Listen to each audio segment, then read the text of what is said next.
नमस्कार साथियों, स्वागत है आप सभी का हमारे इस यूट्यूब चैनल LSC 24x7 में। आपकी सुबह वाली इस करंट वाली क्लास में आप सभी का स्वागत है। आज हम देख रहे हैं, जैसा कि आपको पता है कि प्रतिदिन हमारे यहाँ से आपको सुबह करंट अफेयर से संबंधित एक दैनिक समसामयिकी से संबंधित क्लास उपलब्ध कराई जाती है, जिसमें हम अंतर्राष्ट्रीय और राष्ट्रीय विभिन्न घटनाओं को डिस्कस करते हैं, उन पर चर्चा करते हैं और आगामी परीक्षाओं में आने वाले क्वेश्चनों के लिए तैयारी करते हैं। तो आज यहाँ पर हम सबसे पहले देखने वाले हैं बांग्लादेश में आम चुनाव।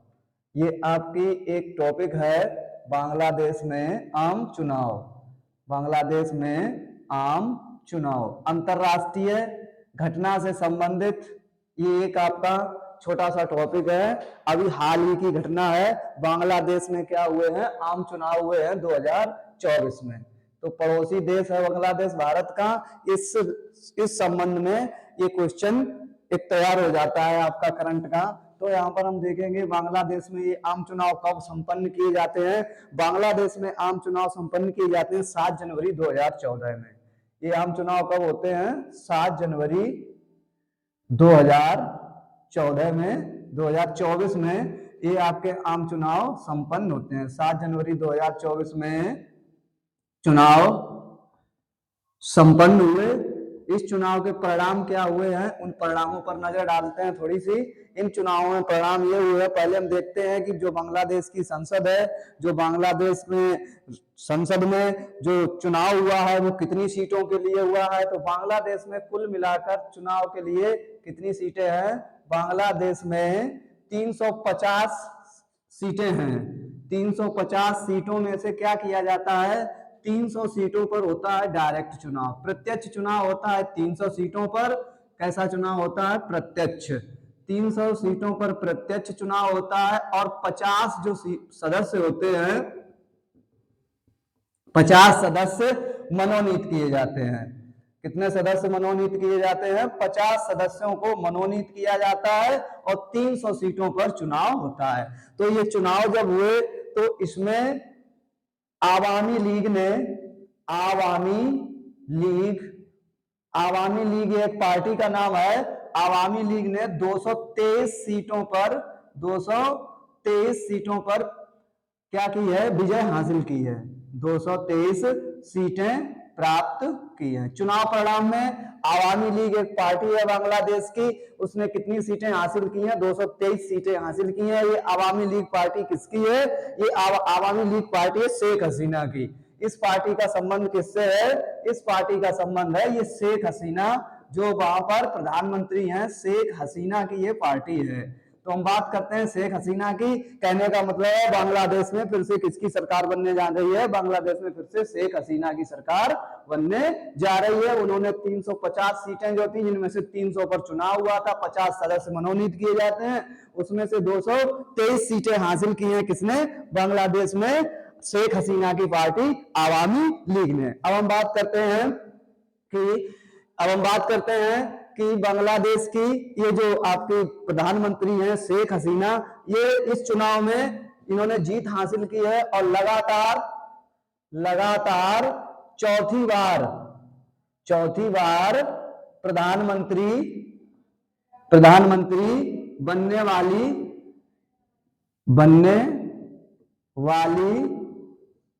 पहली महिला है। ये लगातार चौथी बार प्रधानमंत्री बनने वाली पहली महिला।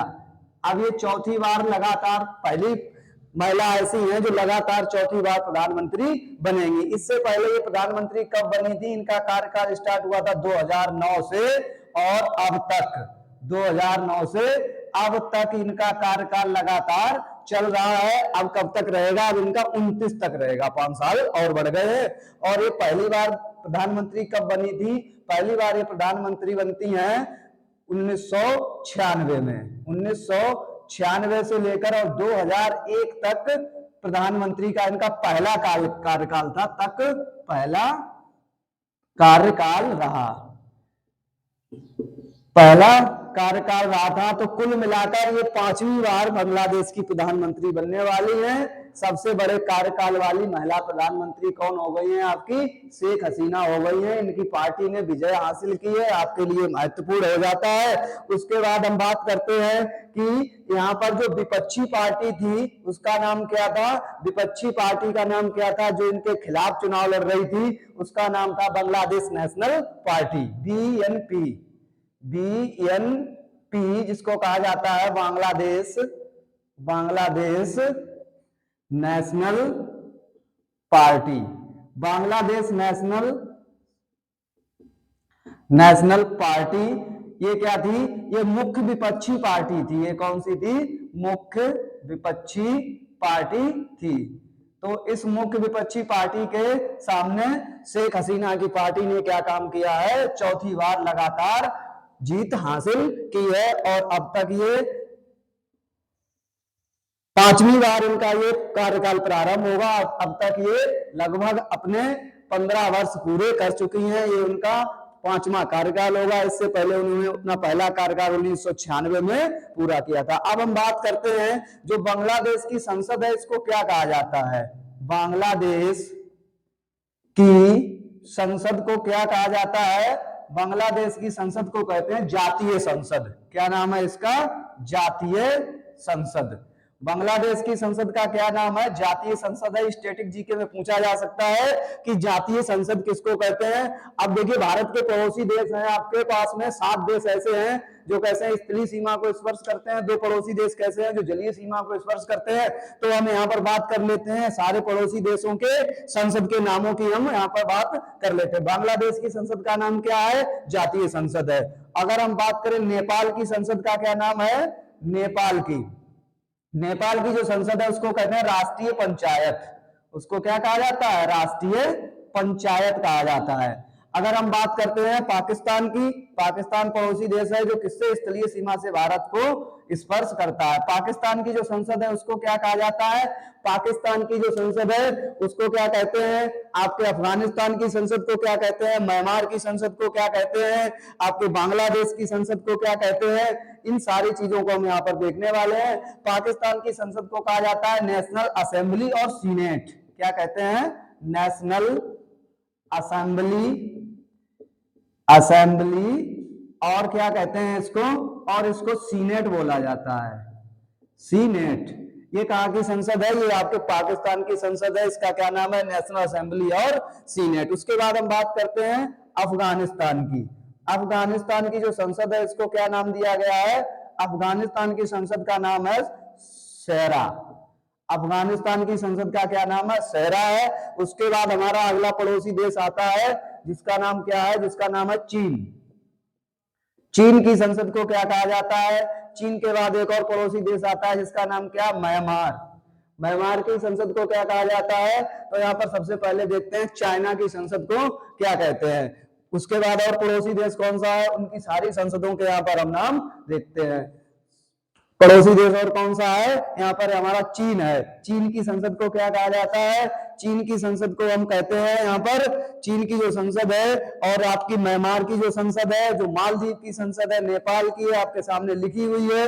आप यहाँ पर हम देखने वाले हैं चीन की। चीन को कहते हैं नेशनल पीपुल्स असेंबली। क्या कहा जाता है? नेशनल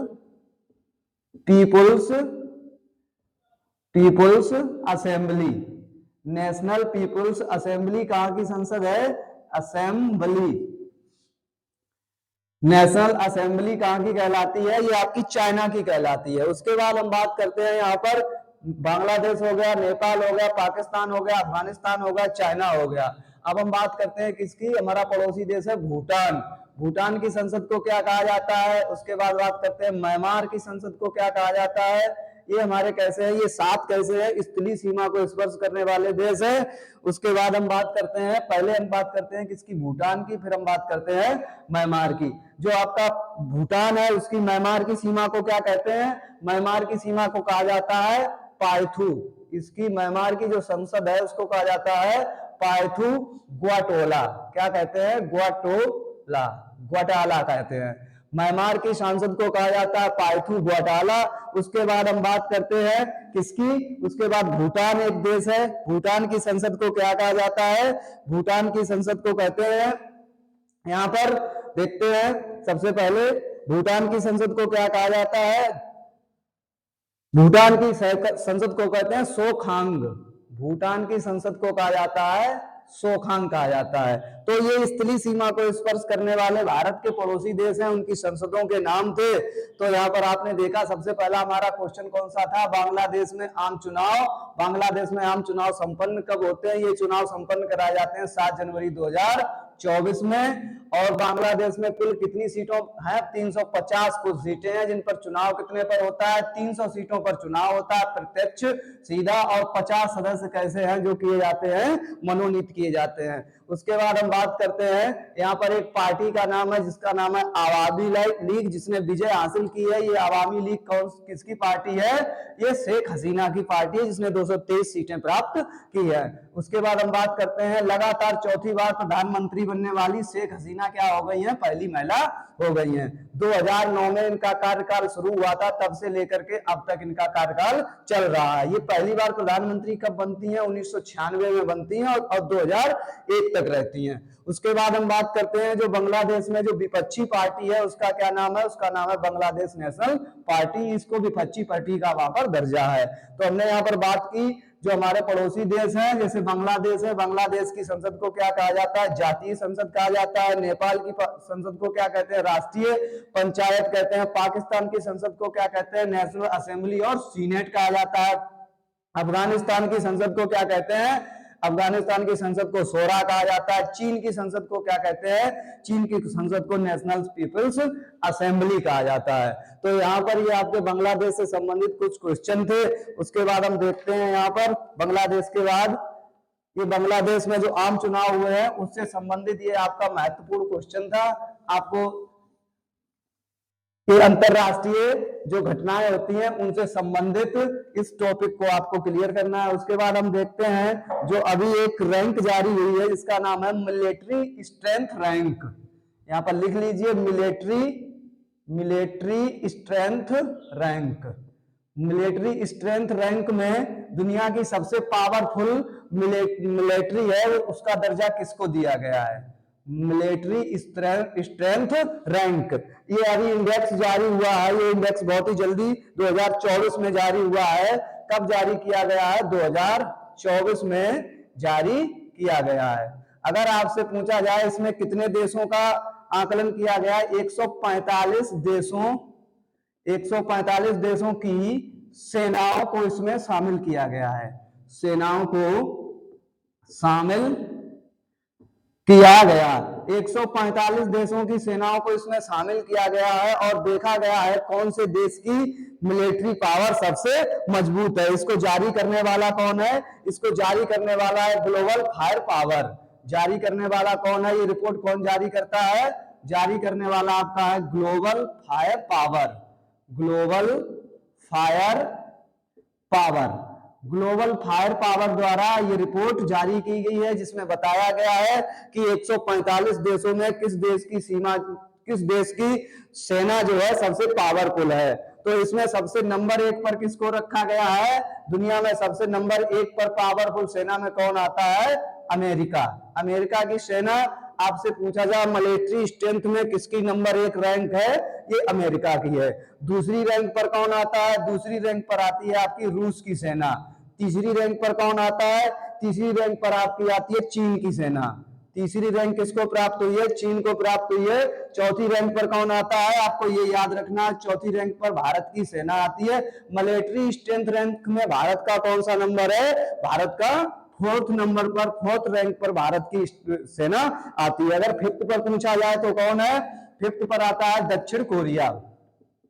दक्षिण कोरिया की मिलिट्री पावर कौन से नंबर पर आती है? 5वें नंबर पर आती है। 6 नंबर पर अगर पूछा जाए 6ठे नंबर पर किस देश की सेना है, तो 6ठे नंबर पर आपकी ब्रिटेन की सेना आती है। और 7वें नंबर पर कौन आता है? 7वें नंबर पर आपकी जापान की सेना आती है।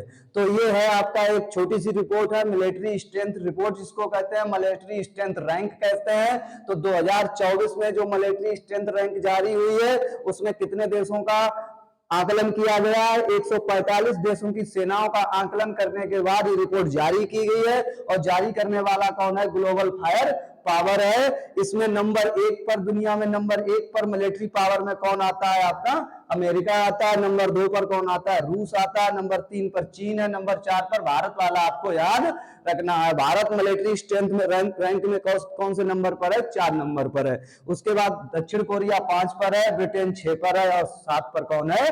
जापान है। महत्वपूर्ण देश इसमें कौन कौन से हैं? आपका रूस है, अमेरिका है, भारत है और ब्रिटेन है। इन 4 देशों की सेनाओं को आपको याद रखना है, इनका मिलिट्री स्ट्रेंथ रैंक में कौन सा नंबर आता है। तो ये थे आज आपके लिए कुछ क्वेश्चन, कुछ टॉपिक जो आपके साथ डिस्कस किए। अगर आपको हमारा वीडियो पसंद आया हो तो हमारे चैनल को सब्सक्राइब करिए, हमारे वीडियो को लाइक करिए और बहुत जहां तक पहुंचा सकते हो वहां तक पहुंचाइए। आप और अपनी तैयारी को मजबूत करिए। फिर मिलते हैं कल एक नए टॉपिक के साथ, एक नए क्वेश्चन के साथ यहीं पर। तब तक के लिए आप पढ़ते रहिए और अच्छे रहिए।